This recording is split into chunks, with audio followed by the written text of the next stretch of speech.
বিশ্বকাপের round of 32 লড়াইয়ে মাঠে নামার অপেক্ষায় আর্জেন্টিনা। মায়ামির হার্ড রক স্টেডিয়ামে আফ্রিকার দেশ কেপ ভার্দের মুখোমুখি হবে লিওনেল স্কালোনির দল। তার আগে শেষ প্রস্তুতিতে ব্যস্ত লিওনেল মেসি ও তার সতীর্থরা। বাংলাদেশ সময় আজ সন্ধ্যায় কানসাসে হবে আর্জেন্টিনার শেষ পূর্ণাঙ্গ অনুশীলন।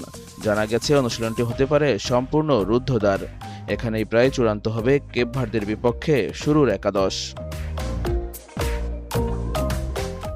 বসুন্ধরা টিস্যু, অশুদ্ধতার বিরুদ্ধে এক বিন্দুও ছাড় নয়। প্রাথমিক পরিকল্পনা অনুযায়ী আগের দিন মায়ামিতে যাওয়ার কথা থাকলেও সূচিতে পরিবর্তন এনে কানসাসেই শেষ অনুশীলন করার সিদ্ধান্ত নিয়েছে কোচ লিওনেল স্কালোনি। অনুশীলন শেষে স্থানীয় সময় দুপুর 2টায় মায়ামির উদ্দেশ্যে রওনা দেবে টিম আলবিসেলেস্তে। সেখানে আরেকটি হালকা অনুশীলন শেষে বাংলাদেশ সময় শনিবার ভোরে মাঠে নামবে মেসিরা। তবে সবচেয়ে বড় আলোচনায় এখন দল নির্বাচন নিয়ে। বা প্রান্তের লক্ষণে নিকোলাস তাগলিয়াফিকো নাকি ফুকুন্দো মেদিনা, কাকে দেখা যাবে একাদশে? চোট কাটিয়ে ক্রিস্টিয়ান রোমারো ফিরবেন নাকি নিকোলাস ওটামন্ডি ধরে রাখবেন নিজের জায়গা?